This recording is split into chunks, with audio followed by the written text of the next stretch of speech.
Hey, it's Conrad Thompson, and you're listening to Grilling JR with the voice of professional wrestling, Mr. Jim Ross. Jim, how are you, man?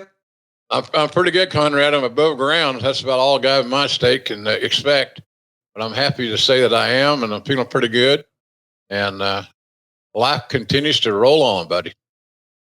Well, we are rolling right on through as we're having conversations about 1999, getting in our Wayback Machine, talking about 25 years ago as we tackle King of the Ring 1999 today. It went down at the Greensboro Coliseum, June 27th, 1999. It's a legitimate sellout. 19,761 fans here at the Greensboro Coliseum. I know it was announced as being just over 20,000 on TV, but in reality, there's 18,574 fans paying $574,000 at the gate and another $110,000 in merch. It's a big time house. It's just shy of the city record, which was set the prior April, another Unforgiven pay-per-view for WWE the prior year. But it did break the gate record that was set way back when, that Starrcade show back in 1986. The show's a success on pay-per-view too. It does $5.4 million as a gross. That's 406,000 domestic buys. Things are moving right along here in 1999. This is a pretty infamous summer. We know we start the summer with the Owen Hart tragedy. King of the Ring, Greensboro. Does that feel weird? A WWF show in Greensboro? I mean, that's Crockett territory, bit, yeah. Right? Yeah, a little bit, little awkward, but it was a fun event, and it's always good to have a huge crowd on hand. It motivates everybody. Everybody's game should pick up. If it doesn't, you're in trouble. So it was unusual. It was a different feel, but it was successful as hell.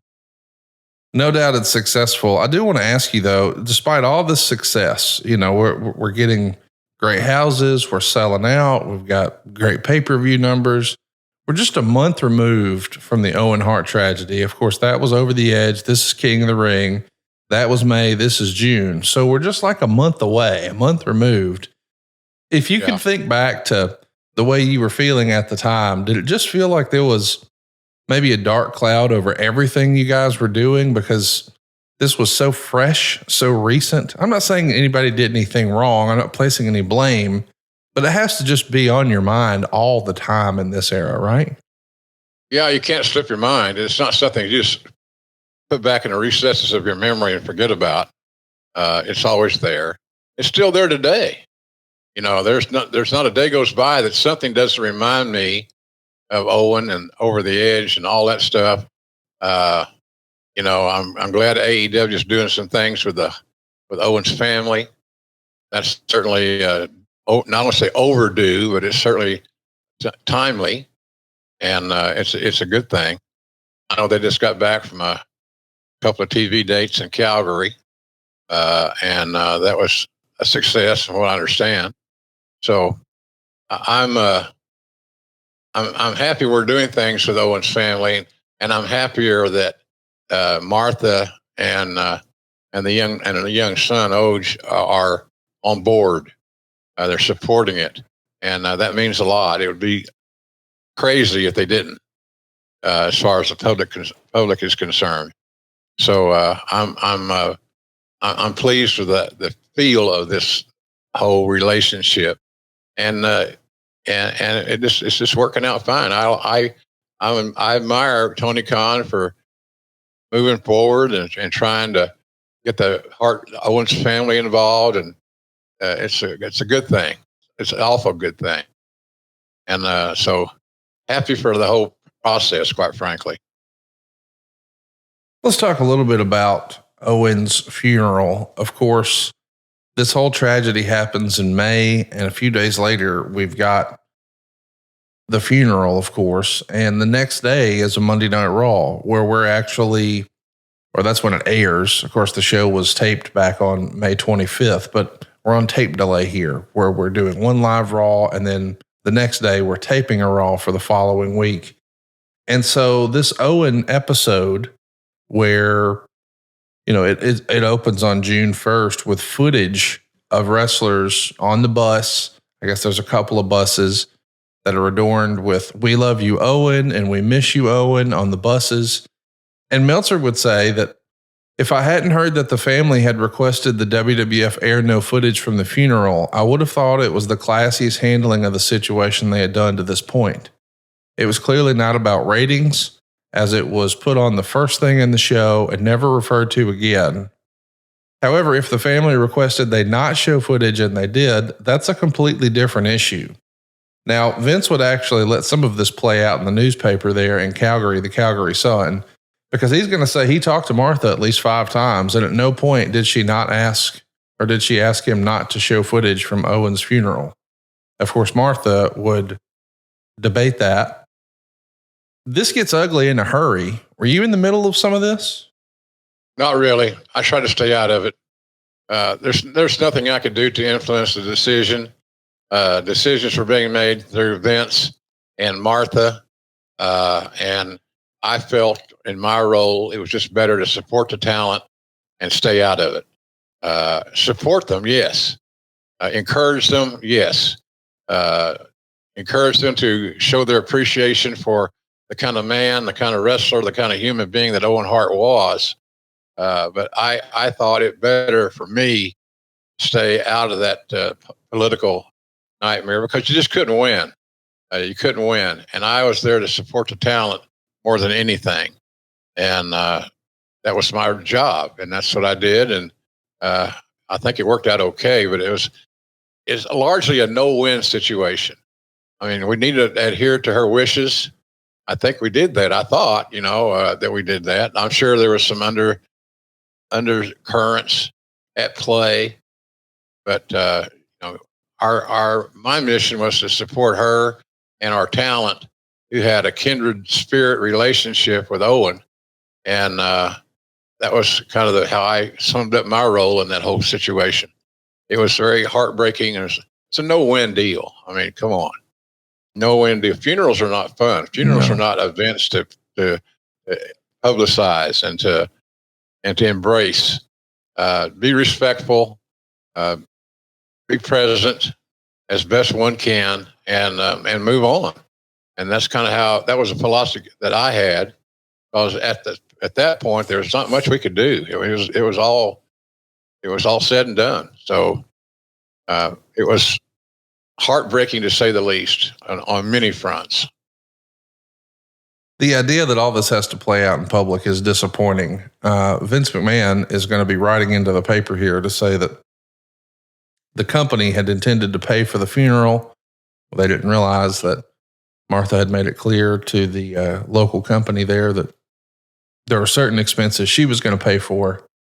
But Vince can't help himself and say that we paid for limousine services, transportation of the body, flowers, service folders, video screen, public address systems, buses, signages for buses, armbands, catering, housekeeping, lawn cleanup, men's and ladies' clothing, sunglasses, hairdressing, obituaries, a Canadian flag, and $152,200 for transportation expenses for WWF talent and personnel, blah, blah, blah. So for someone to say they don't want this to carry out in public, he sure does list everything. He finishes by saying, out of respect for Owen and the wonderful human being that he was, I do not want to engage in Martha Hart's allegations in a public forum. I'm simply writing so that you'll have the facts. This all gets published. This goes sideways in a hurry. I, for one, am really glad that we got the nice bow on it at the end, because that's kind of what it felt like. This Owen tournament in Calgary from AEW just last week, and the post-match interview that was posted with Oj and Martha and Jeff, it felt like closure for a lot of people. Would that be fair to say? I think so.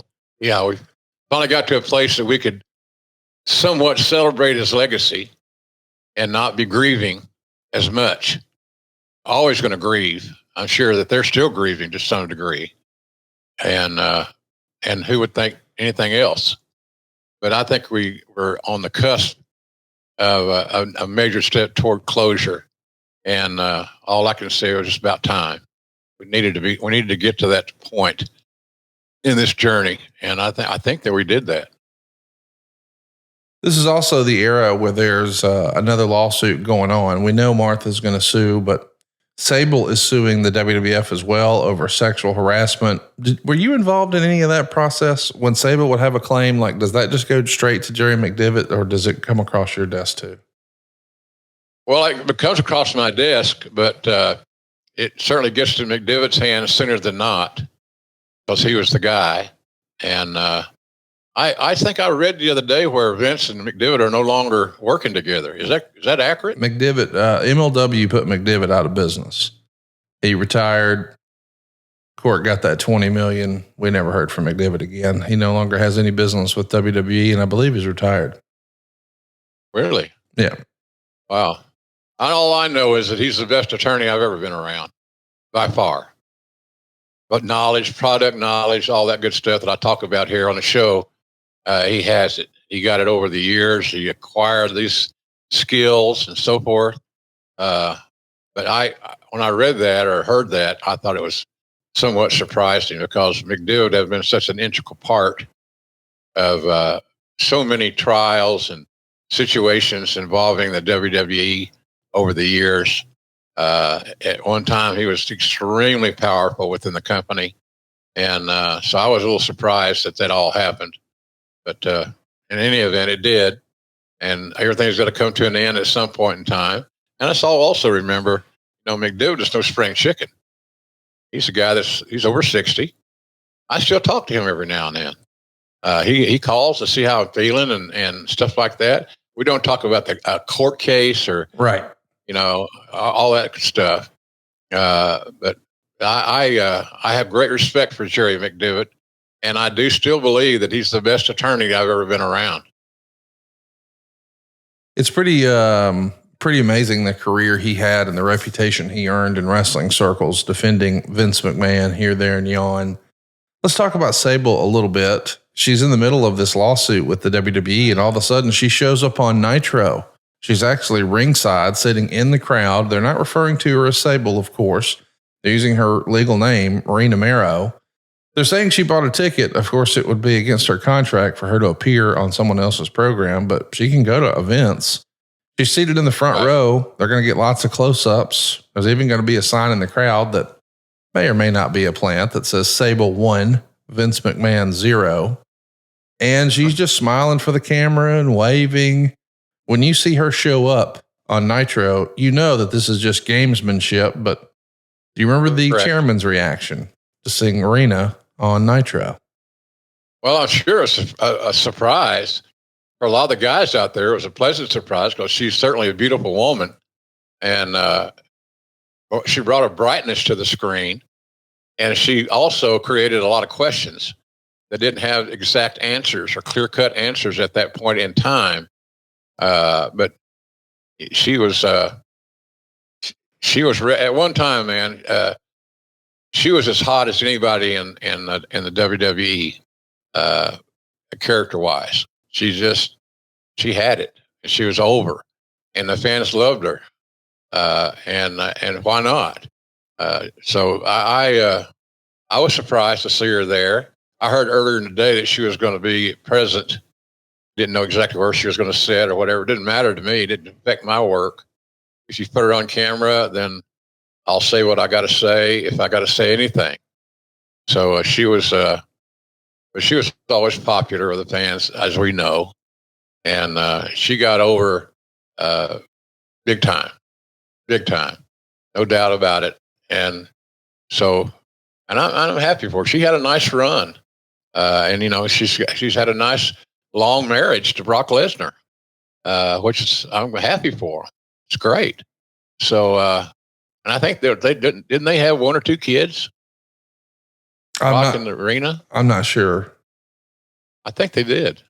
I'm not sure either. Obviously, I thought they had at least one son, and I might be wrong about that. So I don't communicate with her, not intentionally, just there's no reason to. So in any event, it was a surprising situation, but nothing that should have shocked any of us that have been in the wrestling business for over a couple of days. You knew it was bound to happen. Reno and And it Brock did. have two sons, one born in 2009 named Turk, one born in 2010 named Duke. There you go. Turk and Duke. Are those macho names or what, man? Oh, you wouldn't expect anything less from Brock Lesnar's kids, would you? Not hell no, not a bit less. And I saw a picture the other day of Brock's daughter, Yes, who's a track and field athlete. I think she's a shot putter. that's right. But man, she looked like her dad. She had his DNA. She was muscled, thick, strong, and just chip off the old block, as the cliche goes. Let's talk a little bit about some other news and notes at the time. This jumped off the page to me. Dave Meltzer wrote, negotiations with Shane Douglas fell apart, and we're told there was more made of them than there ever was really a story.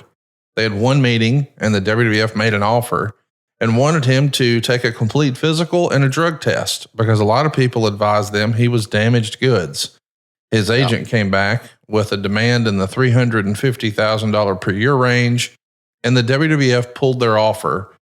Now, we know Shane Douglas has actually been here twice before, once in the very early 90s, once in the mid 90s as Dean Douglas, but it doesn't look like there's going to be a third act here. Were you involved in this? What do you remember about Shane Douglas not coming in here in 1999? Well, we wanted him. Yeah, I was involved, and we wanted him. I've always liked Shane. Smart guy. Sometimes he might be considered by some as too smart for his own good. I don't know. Argument could be made for that point, or to that point. But I thought he could help us. Smart guy, good promo guy. He looked good. But you got to check on when a guy's been in the business that long, you're a fool if you don't check his health, his structure, things like that, because those guys, especially that came from ECW, there's a lot of wear and tear on those dudes. So I think all we wanted to do is make sure he was healthy and could go at the level that we expected him to go, and it worked out fairly well until the end. So I don't know. I always liked Shane. I thought he was a smart guy. Like I said, he might have been too smart at times for his own good. Let's talk a little bit about where we are creatively. We've got The Undertaker doing the corporate ministry stuff. We're going to reveal that it's actually Vince who's the higher power. Maybe not the best idea we ever had. We're trying to make logical sense out of that with Linda, and now it's going to become a whole McMahon family issue. We would see Vince McMahon beat Ken Shamrock in 42 seconds of a Lion's Den match. Yeah, that's real. Vince beat Ken Shamrock in a Lion's Den match. Vince you have to explain that one. You have to explain that one to me because it's totally illogical. Yeah, as you might imagine, Jeff Jarrett's going to hit Ken Shamrock with a chair shot to the head, throw him in the ring. McMahon just covers up and they call for the bell. So some shenanigans are afoot here. The whole higher power thing being revealed to be Vince who kidnapped his own daughter and some of this. Is this one of the more nonsensical pieces of creative in WWE history, in your opinion? Yeah, I think when you sit back and look at it and try to evaluate it, make some sense out of it, it's hard to make sense out of it. But yeah, I think so. It was, I remember Vince saying it was me, Austin, it was me all along or something along those lines. And that's kind of how that worked out. But it was a stretch to reality. It just didn't make a lot of sense.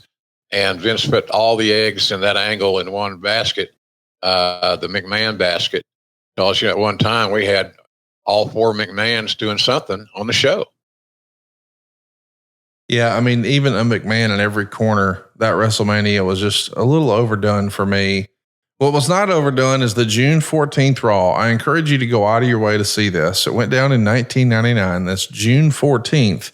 And we would see highlights from quote unquote earlier in the day where we would see Stone Cold have his first day as CEO at Titan Tower. This is a hilarious piece of business.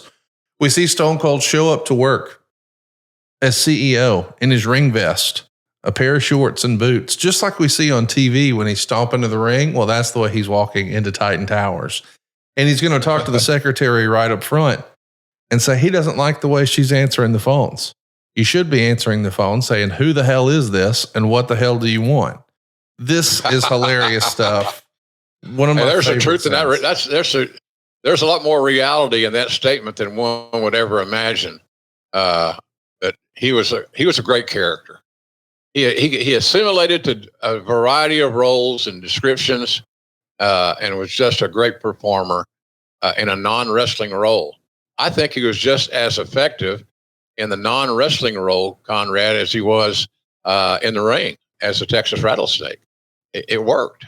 He just got over, and it worked. He could connect to the audience, and it was a new venture for him. And I think that excited him because he liked new stuff. He liked new ideas. And we certainly gave him some new stuff to think about. There's no doubt about that. And he did a hell of a job carrying that description. There's a series of really fun events here. He's going to be firing the guy in marketing for looking stupid. You're going to say, nobody even knew what that guy did anyway. He's giving people promotions. He's passing out beers to everyone first thing in the morning. He's meeting with the accountant to go over the books. And he's saying, hey, shift some zeros into Mick Foley's account to help him pay for some medical bills. This is really fun stuff. Were you a part of shooting any of these vignettes? What do you remember about this fun day as Austin as CEO? This is silly fun. Yeah, it was. And I helped facilitate making sure we had all the right bodies there. I see there's the late Ed Cohen, one of my dear friends, sitting there on the right side of the screen, who was in charge of arena bookings. Ed Kaufman sitting across from him, chief legal counsel. So it was pretty cool. Is that Howard? Is that Howard on the right side of the screen there, Conrad? It looks like Howard. No, I don't think so. The ball person. In any event, I only helped facilitate getting all the people there that they wanted in the shot. But it didn't have a script. No script. It was just an ad lib. We kind of knew the direction we wanted to go in, but we're going to leave a lot of that up to Steve because it was all about him. And so no script, and Austin's own creative abilities were on display, and he did a great job. We would see shots of Austin going into Vince's office, and you would remark that Vince has a shrine to himself in his office. And one of the awards that we see shows a younger version of Vince, of course. And you're going to say something like, that must have been before the facelift. Oh, God. And eventually, Austin orders some guys to bring in some wheelbarrows of horse manure right here into Vince's office. Really fun stuff. Go out of your way to check it out. It's the June 14th, 1999 episode of Monday Night Raw. By the way, after a hard day at the office, maybe you've been chugging beers at your desk, maybe you've been removing your boss's salary from the accounting room. When you get home, you don't want to smell like a bunch of horse manure. You need to relax with our friends at Cremo. We all are looking for some peace from the heat this summer. Can I recommend Cremo? Listen, the other day I was actually at the office and somebody asked if I was wearing a new cologne. No, I was not. I've got a new body wash, Cremo.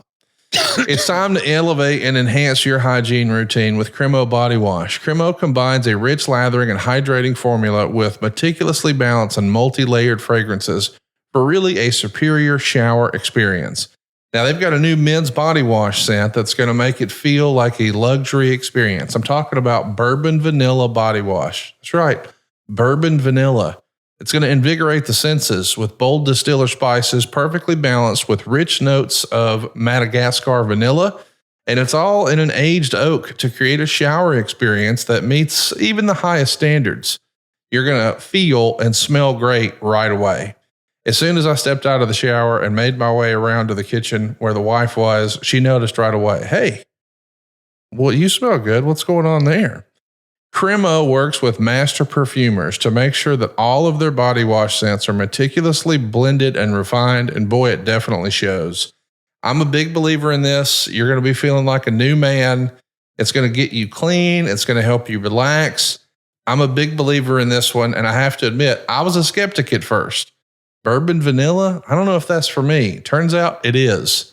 And boy, is it a reorder situation, as JR would say. Yeah. My wife loves the way I smell, and you will too. What has been your experience with Cremo? Well, I've given it as gifts to some people that are seemingly just grateful as hell. One included being my housekeeper. She has a 16-year-old daughter, and I gave them a couple of bottles of it. And boy, they sing its praises long and loud. So it works. It smells good. It's a great leather. I'll tell you what I used it on. This is crazy. I had so many of those little connectors on my body, like you'd plug in things for a surgery or what have you. And but when it's time to take them off, they're generally stuck to hair. And that's not a day at the beach. You got a hairy chest.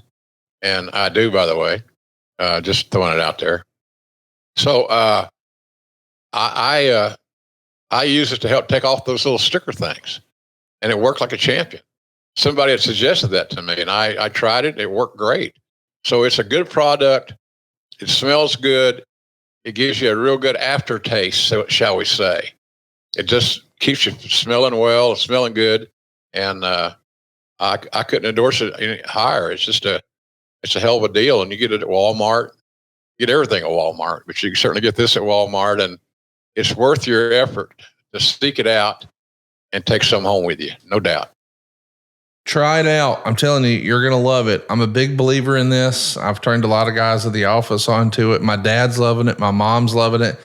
You can find Cremo's men's body wash and its new distinctive bourbon vanilla scent at Walmart or walmart.com. Doesn't get any easier than that. Once again, that's Walmart or walmart.com.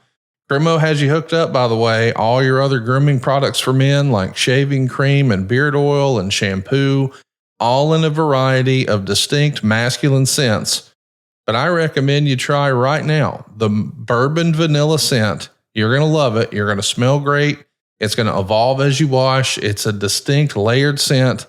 I've never had anything like it. Go try it right now. Cremo men's body wash in bourbon vanilla at Walmart or walmart.com. It's a winner. Let's talk a little bit about what's next here for the King of the Ring. We got to actually run through some preliminary matches before we get to the down and dirty of the tournament. We'd see Billy Gunn pick up a win over Viscera. We'd see Shamrock get a win over Jeff Jarrett in a rematch from the prior year's King of the Ring. We would see Big Show beat Draws. We'd see Kane pick up a win over Test. Road Dogg would beat Godfather. Chyna would beat Val Venus. Bob Holly over Al Snow. X-Pac over the Boss Man. And before you know it, we're on our way here to the King of the Ring.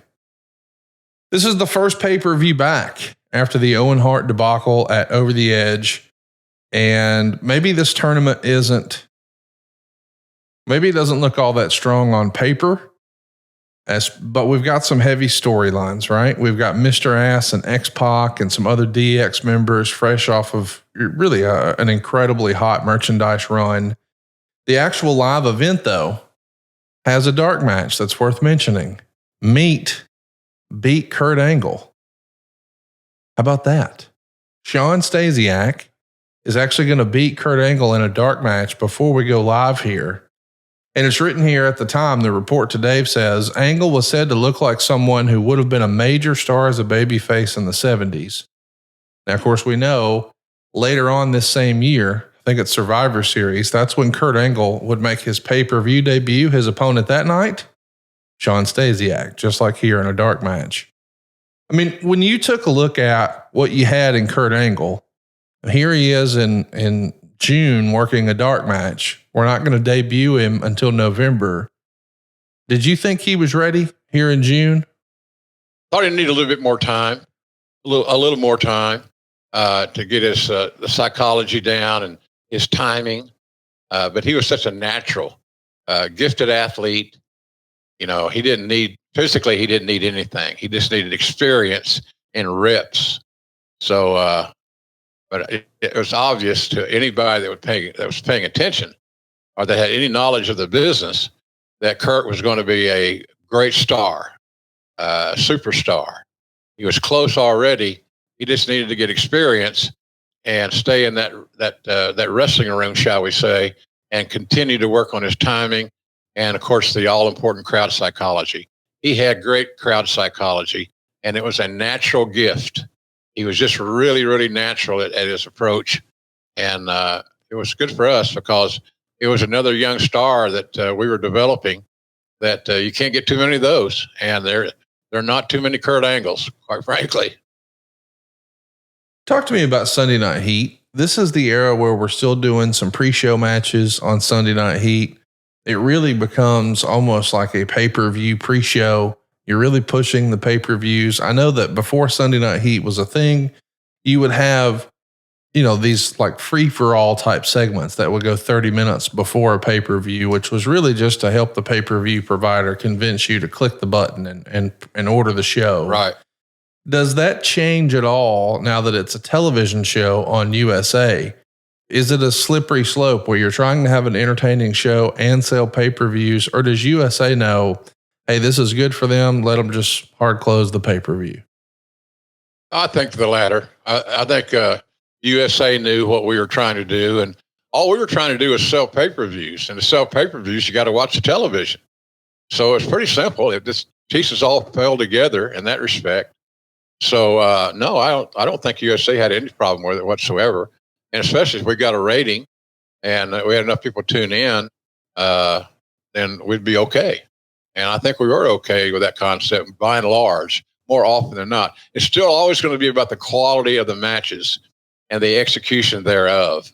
And that was our goal. And then convincing the talents who are not on the pay-per-view that their role on these pre-shows was very important. And we need your best effort and your best performance, et cetera, et cetera. And I think by and large, we got that. The first match here on Sunday Night Heat is Matt and Jeff Hardy going to a no contest with Edge and Christian because the Acolytes run in and attack them both. And in the post-match, Bradshaw would challenge Mr. Ass on Raw the next night for possession of the other tag team title belt.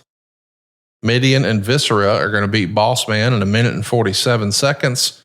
Mideon, who came to the ring wearing the European title belt, hit Boss Man with the belt and pins him. Viscera then splashes Boss Man after the match. He's double teamed until Mark Henry and D'Lo Brown make the save. We get Road Dogg out to do a promo, and he does an interview about his King of the Ring match with Chyna. Chyna and Hunter Hearst Helmsley come out. Chyna's going to slap Dog, and then after Triple H distracts him, give him a low blow until X-Pac runs in.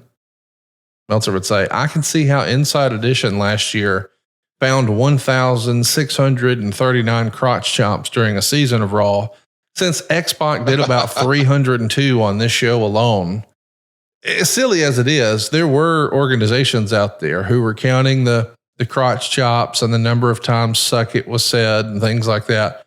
Do you remember there being an edict about, hey, we got to pull back on the crotch chops, or not so much? No, not so much. As long as it kept getting some pops, as long as the people were reacting to it. So what's the problem? And it was part of the routine, part of the act. And I don't think anybody had any issues with it, quite frankly. I mean, you could always say, well, there's too many headlocks, or there's too many arm drags, or whatever. There's all kinds of reasons and support to the fact that some things are done so repetitively that it seems like there are just too many of them, and we're not showing our true creativity because we're depending on one element. Particular example, the cross chop. So, but I don't think it was too much. The audience still responded, and as long as the audience is responding to some degree, they're reacting, they're paying attention, they know what we're doing in that regard. We're going to be fine, and I think we were fine by and large in that situation. A guy named after a penis piercing beats a porn star, but thankfully the pimp makes the save. That's what's next here on Sunday Night Heat. They go 1 minute and 57 seconds.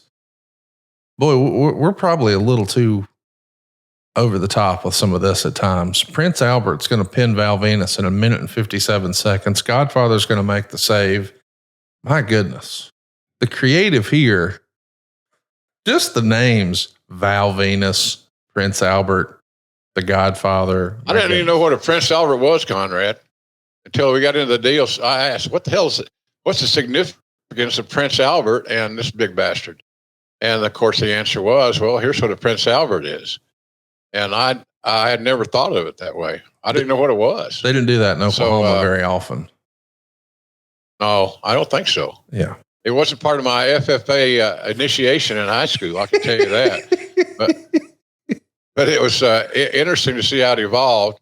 But, if the audience is still popping, they're still, quote unquote, getting it. What do you got to complain about?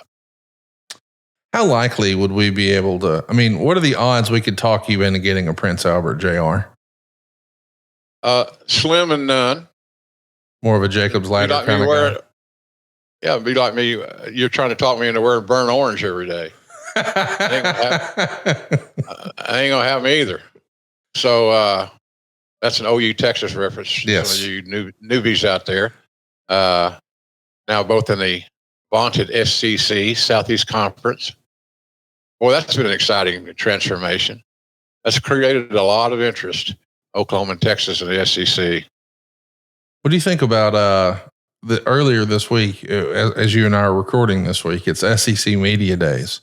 And we saw Nick Saban at the podium say, Texas ain't running the SEC. What'd you think of that? I liked it. Yeah. He's a ballsy little bastard. Yeah. He's got grapefruits or whatever they used to call them, cantaloupes, grapefruits, something.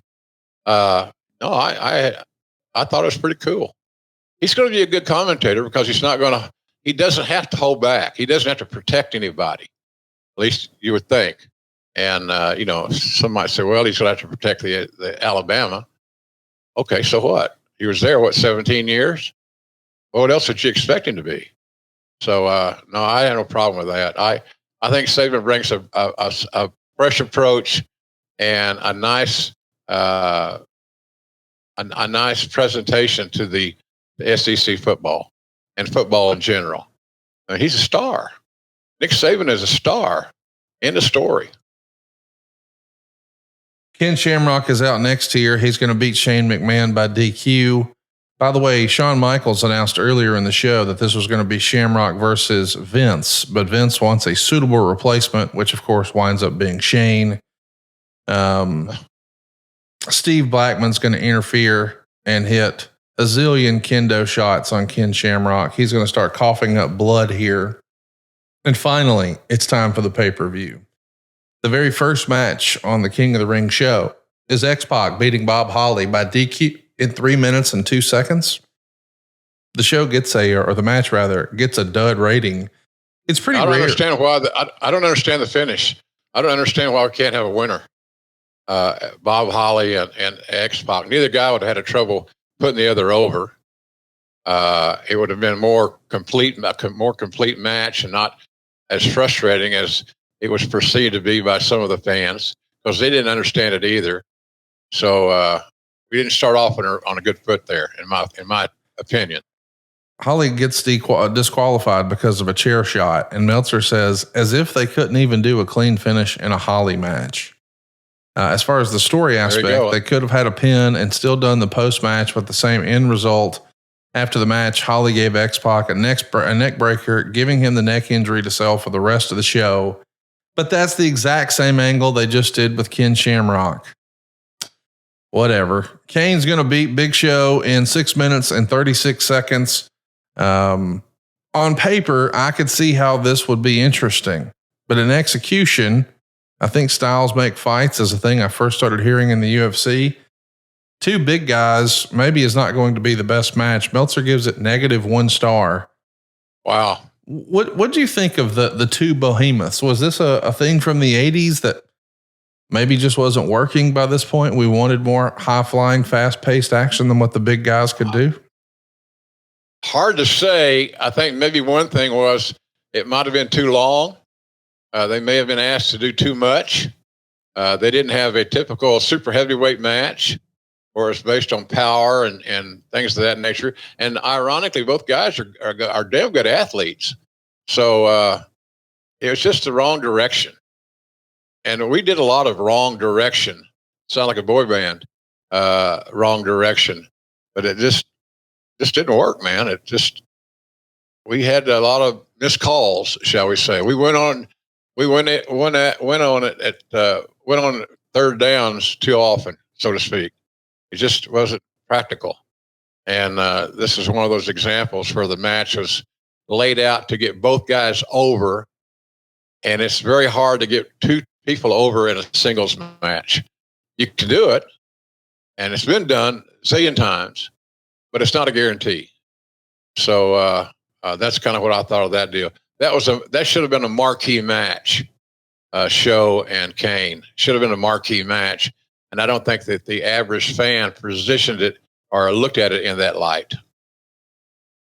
Let's talk a little bit about the next match. It's Mr. Ass beating Shamrock in 3 minutes and 37 seconds. As you may recall, the last match on the pre-show on Sunday Night Heat was Ken Shamrock just getting destroyed with a kendo stick by Steve Blackman to the point he was bleeding out of the mouth. So this is all Mr. Ass all the way. He's going to start coughing up blood, and it's written that it's legit, and they're going to stop the match. It gets half a star. I like that we're having some realism. But boy, Ken Shamrock, who was last year's King of the Ring winner, he's done for. Mr. Ass advances.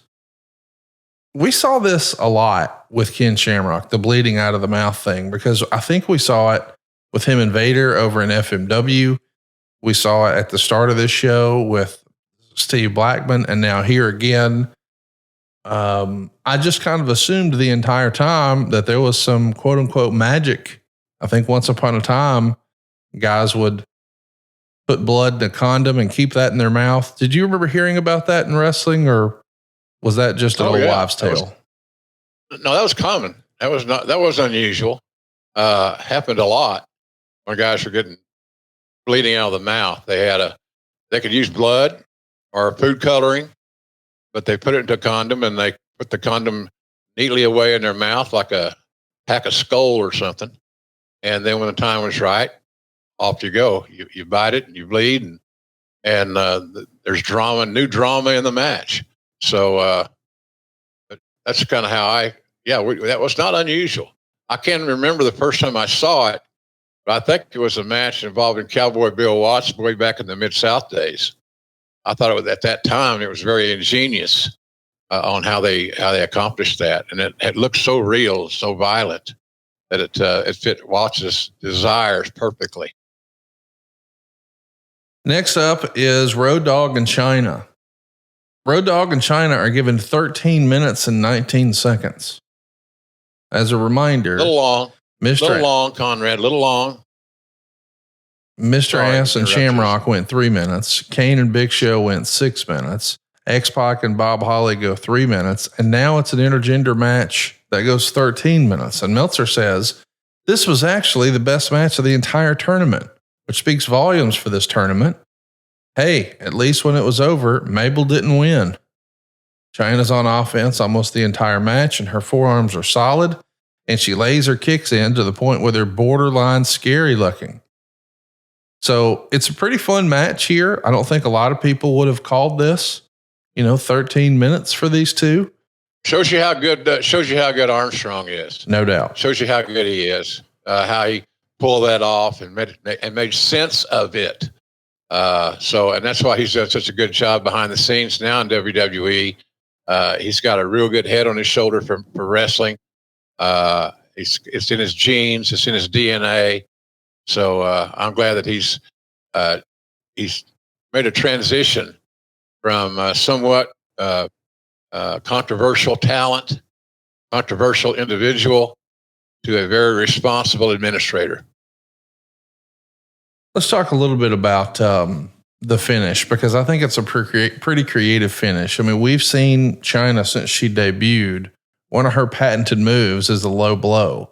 She goes to give Road Dogg a low blow and comes up holding her forearm, really selling it that she's hurt herself against the Road Dogg's rock hard ding dong.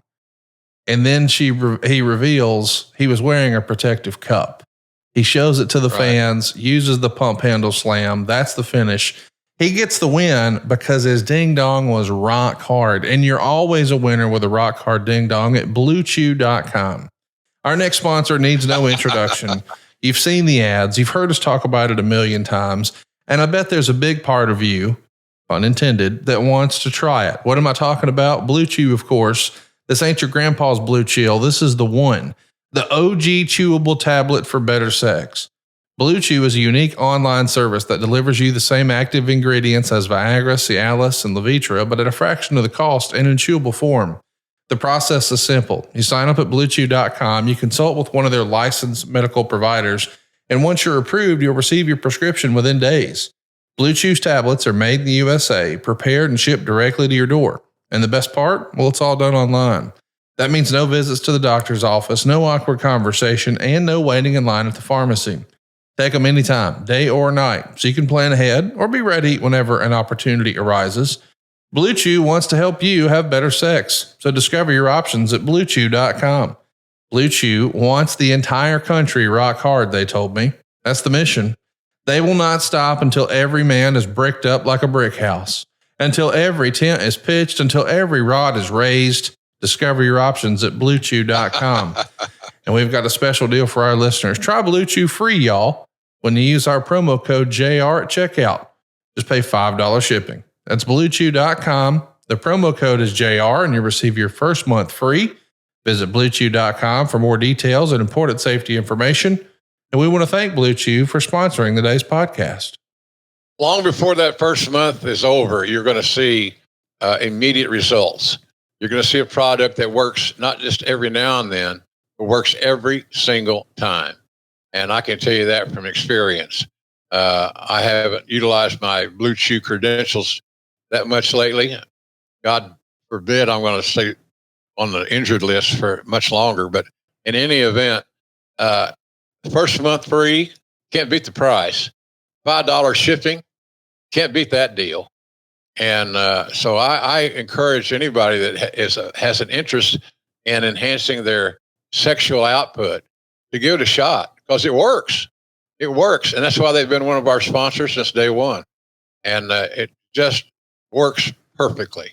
So give it a shot, folks. You'll not regret it. I promise you. That's bluechew.com. The promo code is JR. You get that first month free. Just pay the $5 shipping. Just try it out. Bluechew.com with the promo code JR. So next up, we got the Hardy Boys beating Edge and Christian in 4 minutes and 49 seconds. It's a fast-paced match, and it's pretty short. But, you know, I understand. We got a lot of matches here. It's a tournament format. 2.25 stars. I wish we had a little more time on this one. Gangrel and Michael Hayes were brawling on the outside. Of course, you know, they're the third guys in the ring, the heaters, if you will. Gangrel's drinking the red liquid. That's supposed to be blood, of course. He blows it at Jeff, who ducks. It gets in Edge's eyes. And then Jeff uses a move that looks like an ace crusher or a diamond cutter, which JR called a neck breaker. And that's the pin. 2.25 stars. Man, by October, both of these teams are going to become legendary. It's hard to really show all that you can do in a tag team affair in under 5 minutes on a pay-per-view, though, right? I think so. Yeah, I thought they could have used strategically used more time to tell a better story. But those two teams were just off the page. There was a point in time where I didn't think anybody could touch their teamwork, both teams. It was just every time they went out there, they added a different wrinkle. It always made sense, and they always gave great effort. And to me, that's where it starts and ends. Great effort. Mr. Ass is out next, and he's going to beat Kane in 5 minutes and 25 seconds. Meltzer would say there was no heat, but there were two nice spots. Ass would drop kick the ring steps into Mr. Kane. Kane was holding him, so he's going to fall over with the steps on top of him. Pretty cool spot. And towards the end of the show, we would see Big Show come out and aim a chair shot at Mr. Ass, but then swing the chair like a fucking foot higher. And that's how he hits Kane. And Mr. Ass pins him 0.5 star. Next up, we've got X-Pac and Road Dogg. They're going to go 3 minutes and 8 seconds, and X-Pac gets the win. This looks to be on paper like the best match, but the interviews wound up being longer than the match. As I said, 3 minutes and 8 seconds. They're selling that X-Pac has a a neck injury from the neck breaker spot in the Bob Holly match. And X-Pac's going to escape the pump handle slam and somehow turn it into an X-Pac or X Factor for the win. 3/4 of a star. X-Pac over Road Dogg. Man, this is looking like a pretty good tournament for X-Pac so far. He's got the spirit of 76. Yeah. Next up, he does. I liked it. I liked the finish. I liked the fact that I didn't expect the finish to be like it was, and I liked the surprise. And both those guys had great chemistry. They worked well together. Let's talk about The Undertaker. It's Undertaker and Rock up next for the WWF title. Mike Chioda is going to get decked by The Undertaker before the bell even rings, and Rock uses a rock bottom, but there's no referee. The storyline idea here is that The Rock got 3 pins on The Undertaker, but all 3 times there was no referee. In the end, The Undertaker wins and retains. But of course, the story is all about these ref bumps. Chioda is going to come back to life at the end. So does The Undertaker. Hits the tombstone for the pin. 1.5 stars. 19 minutes that we got here. Listen, there's going to be a lot of debate about times. You know, we mentioned earlier that the China match had 13 matches or 13 minutes, but the Hardy Boys match with Edge and Christian had less than 5. Pacing and timing and back timing a show. I know that's a group effort, but in the end, it's up to the talent to hit their times.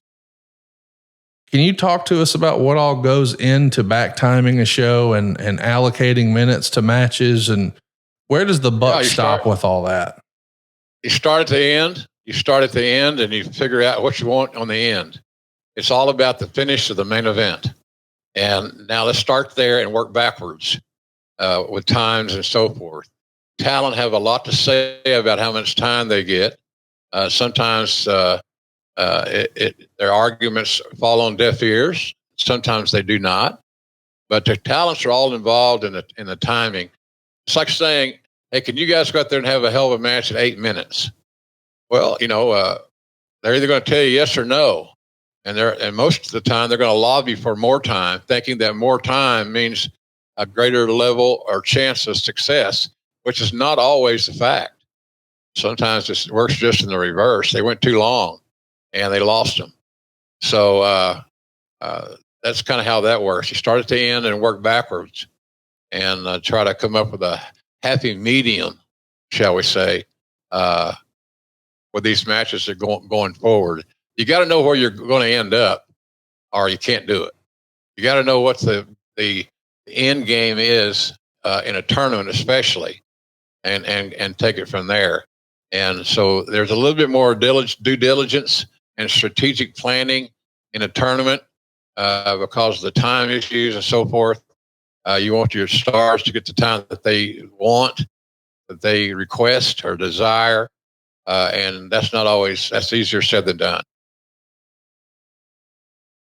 Next up, after the world title match, we've still got to decide who's going to win the tournament. So as we mentioned, Ken Shamrock won in 1998, and in 1999, it's all about Mr. Ass. Of course, the storyline here is China was in it, Road Dogg was in it, and now it's Ass versus X-Pac. Ass gets the win. X-Pac selling the neck right from the start. He's going to hit the Pescado early, but Mr. Ass starts working over the neck. X-Pac kicks out of a misapplied Famouser. Gunn kicks out of an X Factor. Gunn uses a neck breaker, goes to the top, but X-Pac drop kicks him. X-Pac is going to climb to the superplex spot, but he's thrown off. Gunn uses a Famouser off the middle rope for the pin. There's no ceremony or anything. I guess there's not really much of a celebration at all here for Billy Gunn, Mr. Ass, but he wins. He's the King of the Ring tournament winner for 1999. It gets 1.25 stars. Why do you think there was a departure from the pomp and circumstance of years prior? Like, I know when Hunter won it, he hated the crown, so he stomped it. And I get that some guys didn't like that look and the feel, and maybe they felt like it was a little cheesy, but we don't get anything at all here in 99. And we had in every prior unusual. year. Yeah. It was unusual, Conrad. It's hard to explain why, unless it was strictly a Vince decision and he wanted to save time. That's the only thing I can think of right now is that Vince wanted to save time with all that stuff, or maybe we were running along. I don't know. But there was a departure from the pomp and circumstance of years before. I remember when Brett won it. Hell, he had a cape and a crown and all kinds of stuff. And I'm sure that if that was not Brett's decision, he did it because he's a team player. But I'm sure that was not his decision to go right along with all the, the presentation and the music and the ceremony. But that's how we started the process. And it goes from that to what we just described as to nothing with the Billy Gunn. And, Billy had a good year there. Billy was doing well. And we saw his true side as a great athlete. And the irony of that is he's still a great athlete. He can still go out on AEW, which he does from time to time, and have a hell of a match. That's just him. He's just a gifted pro wrestler, great athlete, real good psychologist. And he's got those two sons of his that I think have a very bright future ahead of them. They're smart. They get it. And at some point in time, they'll get their break. And they may end up being the top team in AEW. Would surprise me. Let's take a look and talk about it. I mean, 1996, we crowned Steve Austin as the king of the ring. He cuts the Austin 316 promo. He's off to the races. 97, it's about Hunter Hearst Helmsley. Fast forward a year, and he's winning the Intercontinental title, and he's in the hunt for the world title. Right. And then in 98, it felt like Shamrock had the upward mobility to be a bona fide main eventer against Stone Cold Steve Austin. And you've said it many times on the show here. From your perspective, Shamrock was just not reliable. And I'm curious, why didn't we see this trajectory of Mr. Ass continue? It felt like he was... Go ahead. I don't know. It's a good question. It's a very good question you ask, but I don't know the reason. Unless it was that somebody made a decision late in the game in the bottom of the seventh or the top of the ninth or whatever analogy one would like to use. And the decision was made that, well, maybe we're a little premature with this decision. Maybe we didn't have somebody quite ready. Maybe Billy wasn't quite ready for this opportunity. I don't agree with that. I think that I don't know that we ever got everything out of Billy Gunn that he deserved and that we could have done more positive things with. You're not going to get anybody that looks better, that's bigger, stronger, faster, got a great physique, knew how to work. So physical, this area, he had all the pieces. But for some reason, the powers that be just never developed the confidence in Billy that he probably deserved, quite frankly. Shout out to Billy Gunn fan on Twitter. He knows the pain. Let's talk about our main event. It's an interesting match. It's an interesting concept. It's heavy on story. It might be a little silly, but hey, there was a lot of stuff in this era that was silly. There's no bigger star in the wrestling universe here than Stone Cold Steve Austin. And now he's going to be battling two McMahons, Vince and Shane, in a handicap ladder match to control 100% of the stock. They've done a storyline throughout the show that Shane was injured, but that Vince was going to bring in a surprise partner. Other times they've had Jimmy Snuka, Rockabilly, Dwayne Gill, some pretty interesting surprises. They're going to bring out Steve Blackman here for some collective groans. They're going to show Shane backstage just fine. And Vince has this shocked look. Michaels is going to order Shane to do the match. It's mostly brawling. They're going to set up an entrance structure of a bunch of ladders that was obviously meant to be destroyed. Austin's going to whip Vince and Shane into one ladder after another until he pulls a cord and they all fall on Vince and Shane. Shane takes a really cool bump backwards over the announce table. Austin's going to take a very controlled bump from halfway up the ladder onto Shane through the Spanish announce table. He's going to climb up the ladder again and shove. Vince is going to shove the ladder over. So Austin winds up slamming onto the English table. He cuts his back open here and the table does not break. Austin's then going to slam McMahon off the ladder. And at one point, Shane gets on Vince's shoulders in a pretty pathetic attempt to try to grab the briefcase. Finally, Austin delivers stunners to both. He's climbing the ladder, and wouldn't you know it, whoever's in control of the rope pulls the briefcase too high for Austin to reach. Austin's going to go after Mark Eaton, the timekeeper. Finally, Austin and Vince are both climbing the ladder. Shane shoves the ladder over, climbs up, grabs the briefcase, and runs off. And after the show goes off the air to send everybody home happy, Triple H comes down to the ring, and Austin stuns him about a dozen times. 2.5 stars. Listen, Stone Cold's in the main event. Can't argue that. It's a home run every time. It works every time. Vince McMahon, my God, the best sort of frickin' frack Abbott and Costello duo ever is Vince and Austin. But a handicap ladder match and then the rope moves the briefcase. Is this overbooked a little? Is this a little too cute? A little too cute, Conrad, in my opinion. Looking for something new, something fresh, something that would freshen up their long, storied rivalry. It was you got to add some new elements. Now the question is, were those the right elements to add? I could debate the point that it was not the right elements to add because it was hard to pull off, and you needed experienced guys in there. And you know, and all due respect to Vince, who was the top heel in the Attitude Era, you know, it was hard to accomplish that with a non-experienced wrestler. As smart as Vince is and was, it missed the mark. It missed the mark. It was the wrong stipulations, I think, at the end of the day. But it did add a different element to the process. And it kept the belt off of Austin in a controversial fashion, which I think was the object of that thing to start with. Let's talk a little bit about the King of the Ring. Do you feel like by this point, 1999, this thing had run its course? No, I don't think so.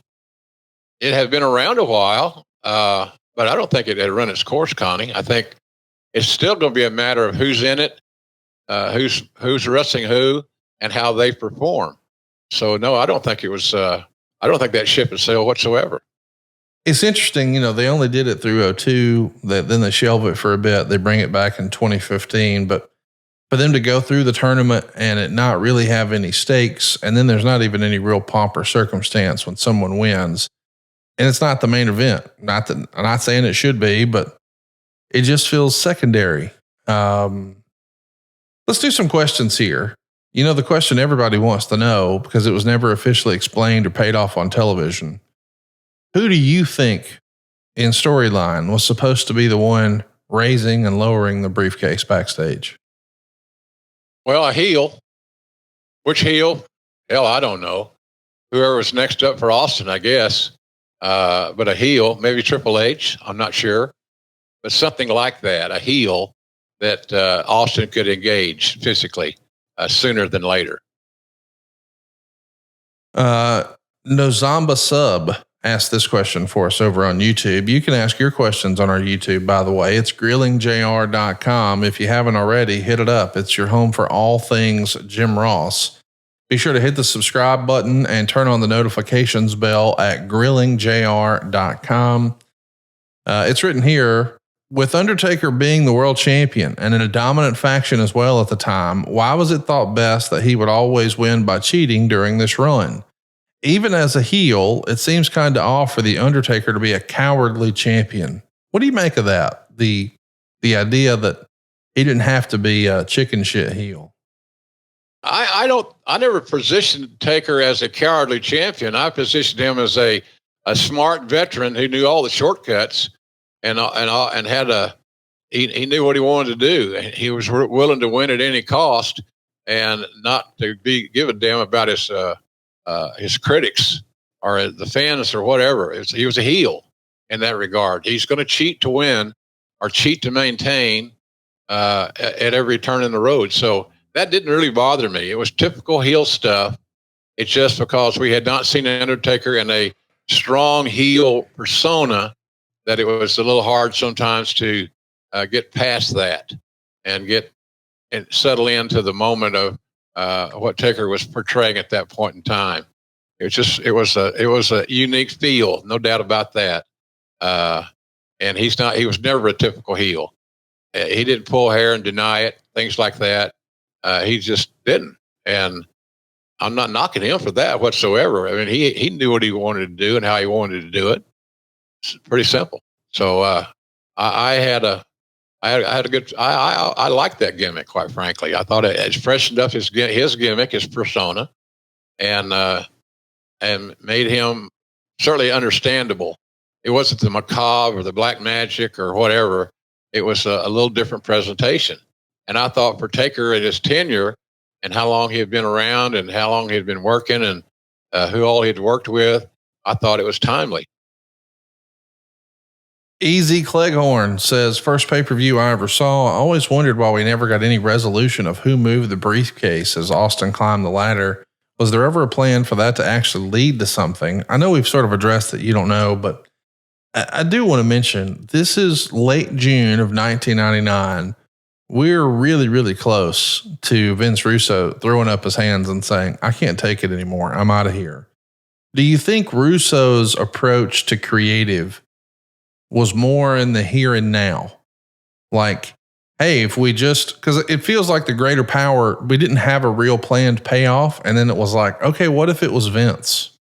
And this thing too, it feels like the day of maybe there's an idea where they say, hey, what if somebody is moving the rope up and down and making it tougher for Austin? So it looks like the fix is in.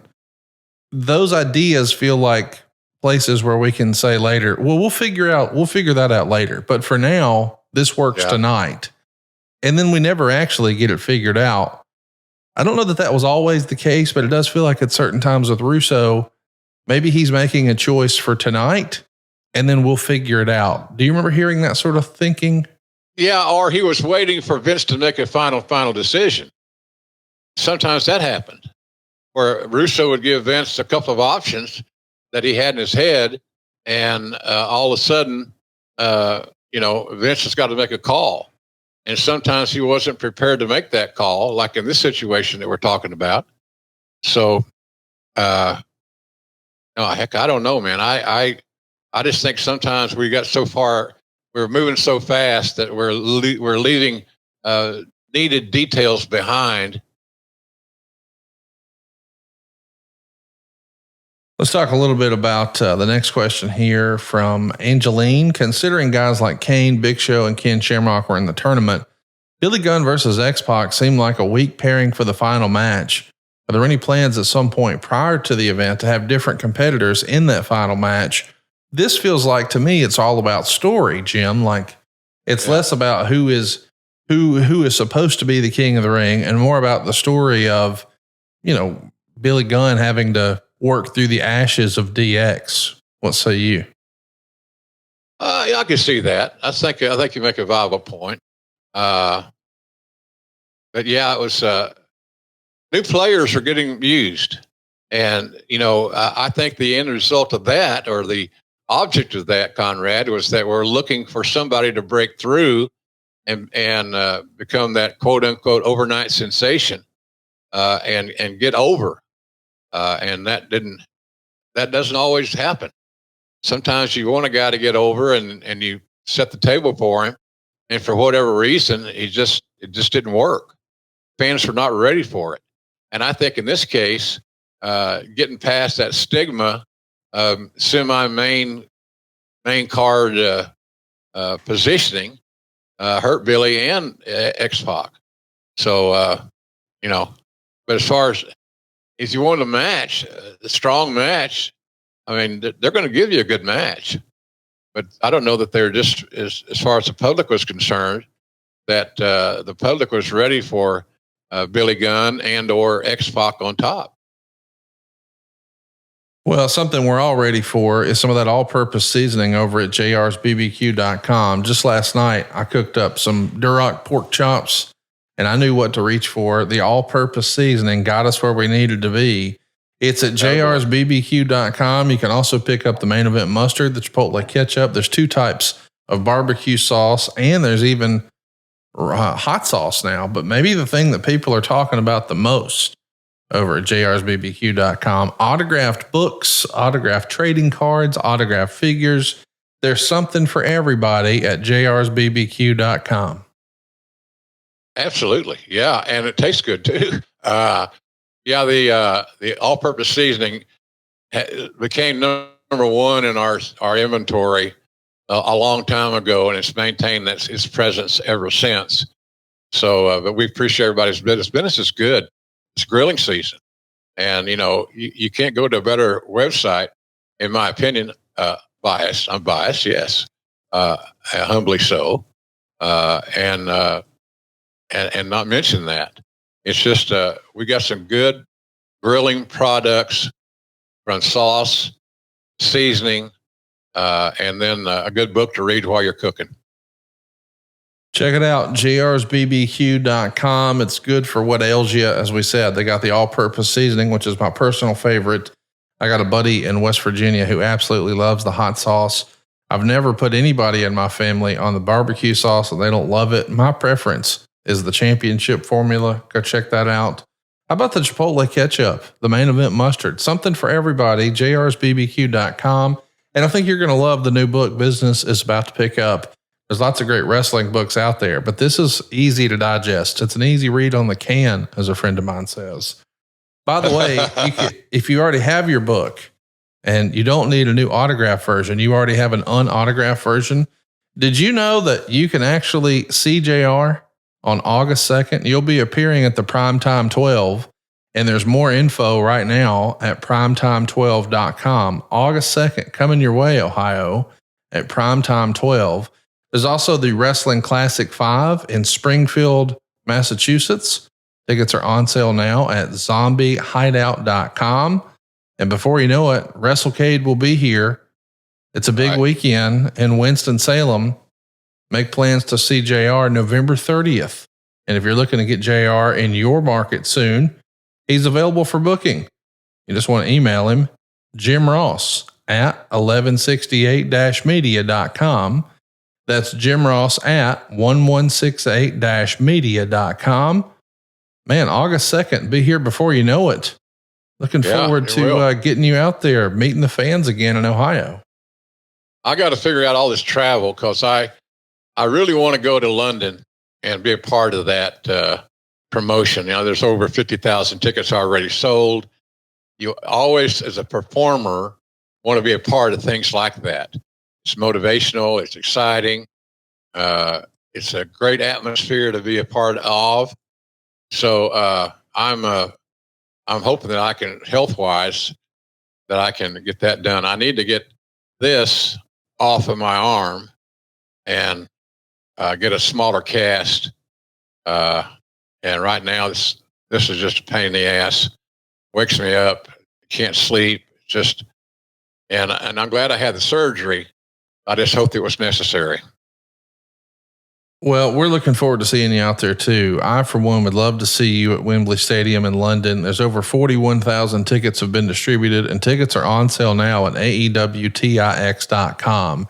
If you haven't already, make plans to see the greatest voice of professional wrestling, the voice of professional wrestling, at Wembley Stadium. Tickets on sale now at AEWTIX.com. Man, I never know what to expect when we sit down and click record, but I'm excited to be back next week because, well, we're going to be talking about a lot of fun things. Let me just say that, because we've got a schedule that we've been back and forth on a few times, and we're really honing in our schedule for the end of the year, and we want to hear your suggestions. And the way we're soliciting that is over on our YouTube. It's grillingjr.com. If you haven't already, hit the subscribe button, turn on the notifications bell, and next week, we're going to be talking about your return to the WWF. In the coming weeks, we'll be talking about Fully Loaded, 1999, we'll be talking about Vince McMahon's acquittal. We'll be talking about SummerSlam 2004. We'll talk about SummerSlam 1999.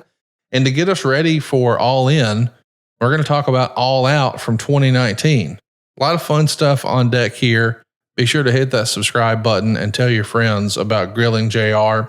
We're on all forms of social media too. It's at JR Grilling on Twitter and Instagram. It's Grilling JR over on Facebook. Keep up with what's going on with the Voice of Wrestling on Twitter at JR's BBQ, or on Instagram. It's at Jim Ross BBQ. I had a lot of fun today talking about King of the Ring 1999. I'm going to go watch Stone Cold as CEO one more time. That was fun stuff. Yeah. He's got such a great sense of humor, natural improvisational guy. And that's what happens when you earn your chops through the system, or you're in a territory and you're told you got 10 minutes tonight and you're going over, or you're not going over. And that's what you get. And it's up to you to put everything together. And, but Austin kind of grew up on that mantra, here's what we want to do tonight. And I've been in so many of those referee talent finishes where you think it's going to be a lot more detailed.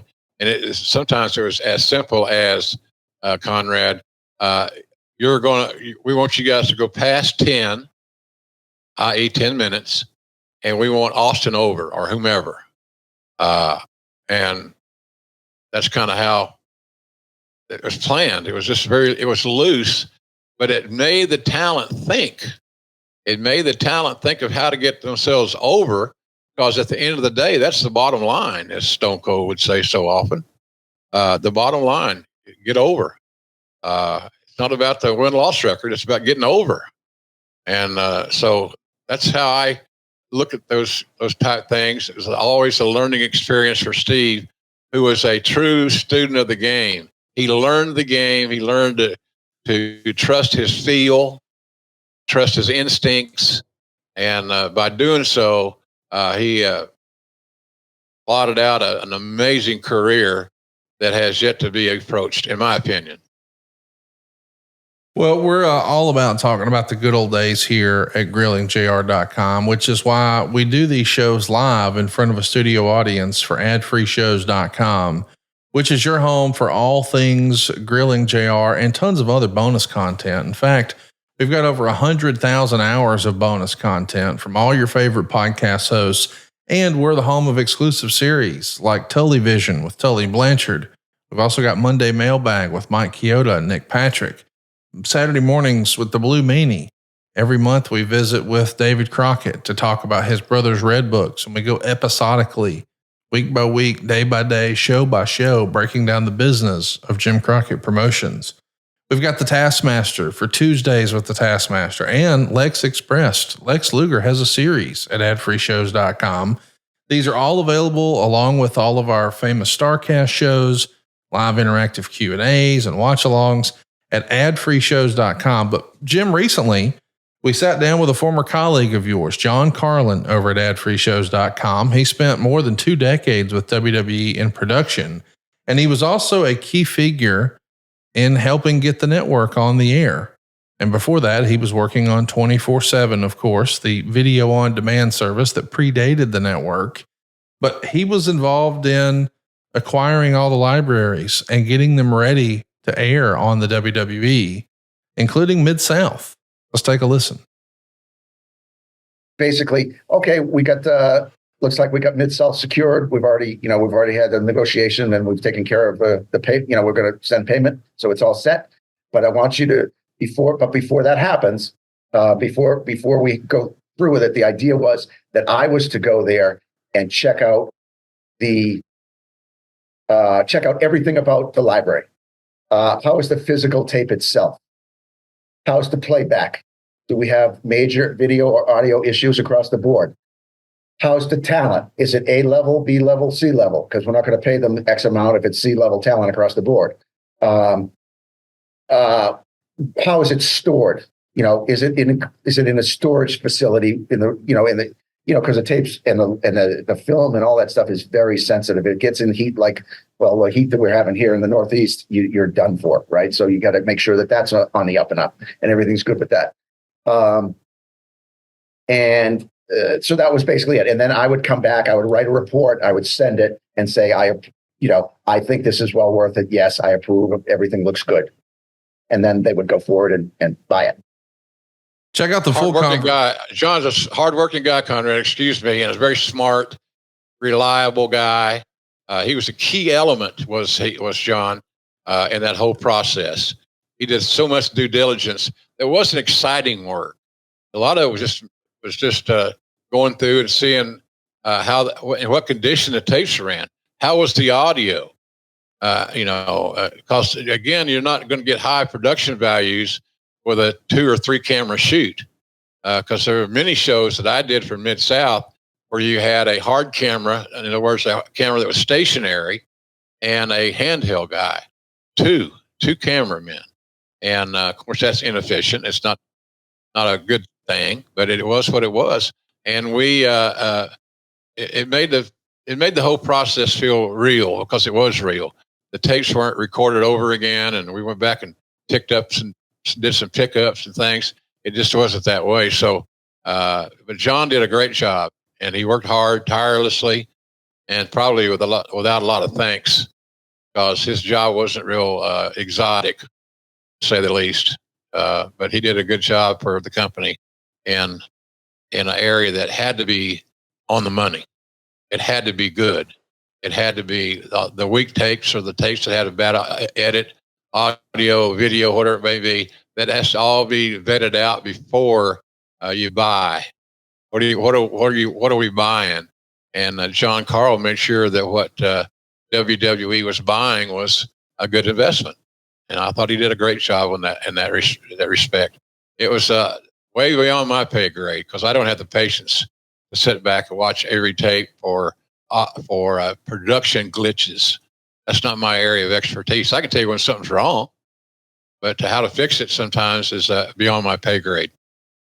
John Carlin and I did what we do a lot of times on The Insiders, which is a series exclusive to adfreeshows.com. We talk about how the sausage was made. So we're talking about these old tape libraries. We're also talking about dealing with musical rights issues and how they would fix those, how they had to go blur the WWF logo, when and why, plus lots of other behind the scenes stuff you can't get anywhere else. It's right now live at adfreeshows.com. Check it out if you haven't already.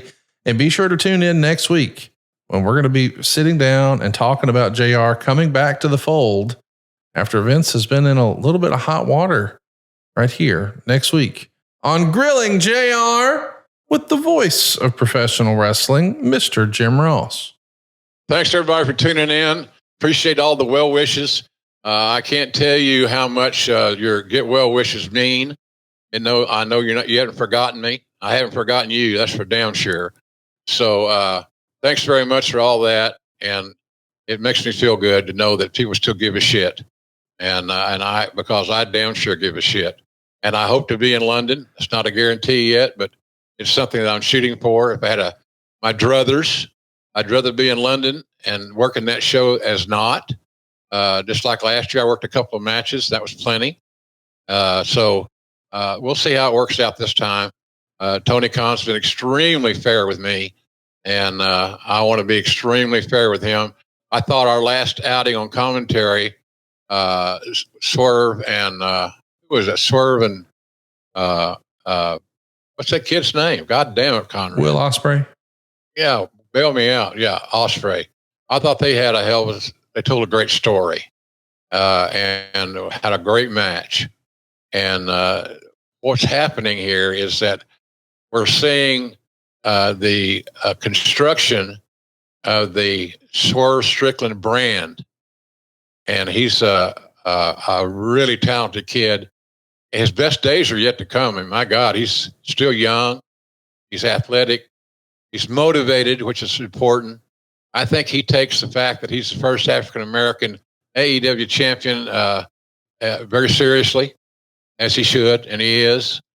So point being is that I hope to be a part of that presentation, because I know that now the talent have a feel for what to expect at Wembley Stadium.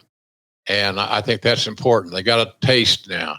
So let's see how they respond and how they lay out their matches and things of that nature. So the Wembley event's going to be special. There's no doubt about that. I mean, that's being redundant, I'm sure, to some fans, but I think the card is lining up with maybe more local flavor because of Will Ospreay being so goddamn hot. Maybe it's winding up to be a more of a UK feel, because we got lots of UK talents that are over and that want to be on the card. A guy like I'm talking about Pac, yeah, yes, and guys like that where this event means more to them than it would be to maybe some guys from Des Moines. You're the arena, the big arena in that country, the site of so many amazing sporting events and concerts and so forth. And the guys and the gals get to perform on that stage, if you will, once again. So I apologize. That's I don't know if it's a factor of getting older or I'm just screwed up. I don't know. But anyway, I apologize because he's one of my favorites. I think he's just absolutely phenomenal. And a guy like that has extra motivation when they're given a chance to get in that ring on that site on that day. It's a big deal to them. It's not just another wrestling event that they're booked at. It's a big deal to them. So it was good. It's great. And we'll see you guys next week right here on Grilling JR. Thanks, everybody. Appreciate you. SaveWithConrad.com. I'm Nick Castillo from Waterville, Ohio. I've listened to several of his podcasts for a few years and have always heard the ads for Save with Conrad. And my wife and I were looking to refinance, and we had looked into a couple different options. And then I had remembered one of the ads and contacted you guys. And here we are.